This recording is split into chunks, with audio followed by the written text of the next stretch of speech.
Juventus, Herc, is one of the few clubs not doing their preseason in the United States, which is just as well because I don't think we'd be seeing much of Weston Mckennie. The 25-year-old midfielder did have a team-high 9 Serie A assists last year, but despite that, he's been told he is not part of new manager Thiago Mota's plans. He's got 1 year left on his contract, which would, of course, make him a free agent next summer. Here's the specifics on what Mota had to say on Weston Mckennie and really others. I think the question was directly about Federico Chiesa, but here it is. Quote, "We have been clear with them.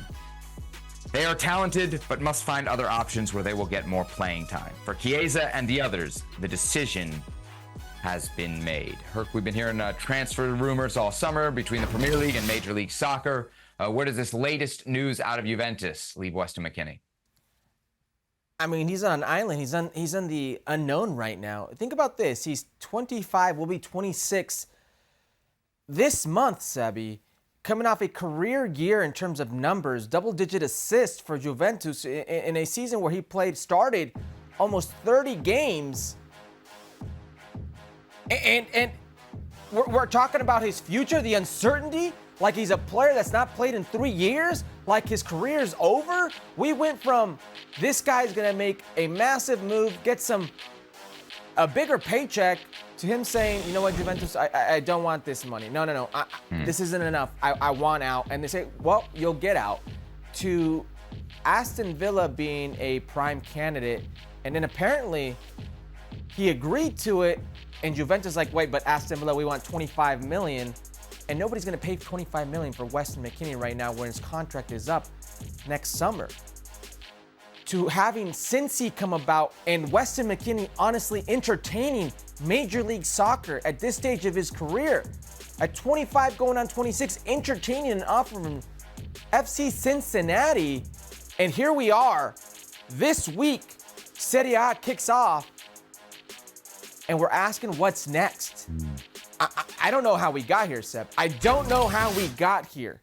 From a career year to now with the changing of a soon-to-be new U.S. men's national team coach. I mean, if you don't play, you're not guaranteed a place on the national team. And with Greg Berhalter, he was almost guaranteed a place on the national team every single time, and he responded. He earned that. But if you don't have a team, if you're not playing, if you're not in a good situation, if you're not in good standing, then it doesn't matter who the manager is. He's going to come in and say, I can't call you in. I don't want to be dismissive of Weston Mckennie because he's obviously pulled it out of the fire at Juventus before, right? There's been a moment where Juventus said, we didn't want him, and then look at what he did last season. This does, though, start to feel a little different, right? Because it's the manager saying, I got no use for this guy, and it's the club saying, I got a use for this guy, and that is to sell him, to bring in some funds, to bring in some other players. So there's motivation on all fronts for Weston Mckennie to move. But I think the biggest salary he's going to command is MLS. I think the biggest transfer he's going to command is MLS.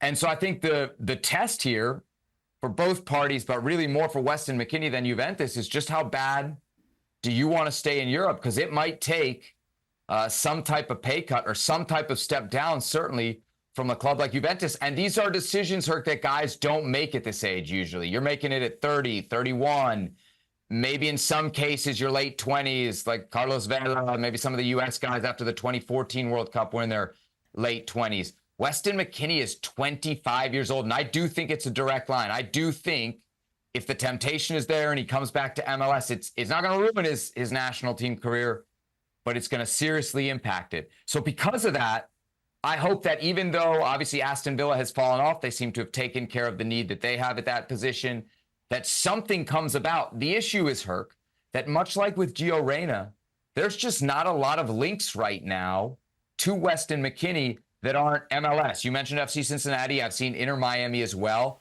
The only real European options I've seen of late are Fiorentina, which might not be bad because it's Serie A, so there's some familiarity there. Tanner Tessman's there as well, and he's a cheaper option. They've got, they made Europa Conference League, I think, too. So at least there's some European football there. The other one I saw was Fenerbahce, which, of course, is now managed by Jose Mourinho. So that could be a very interesting fit. But the point here is, the links to Weston Mckennie, which at one point were dozens by the week, have now dried up, and there seems to be very, very little interest in him and a few other American players as well at a critical time. It's a reality, man. Listen, nobody's spending like that, especially not on American players who his last European adventure outside of Juventus was a relegation with Leeds. It's a reality. You're coming off a dud of a summer. You didn't increase your value there. This doesn't just go for Weston McKennie. We said the same thing about Giovanni Reyna. We could say the same thing about a handful of other players. Matt Turner. In each line, you could find a player that is struggling. Timothy Weah. That's a reality. I don't know how much of this is on Weston McKennie, though. I really don't.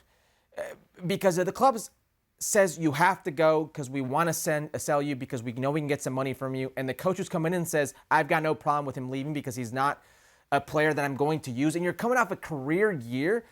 How much more can you do? Apparently, he was squared away with Aston Villa, which I think under Unai Emery would have been an amazing opportunity for him.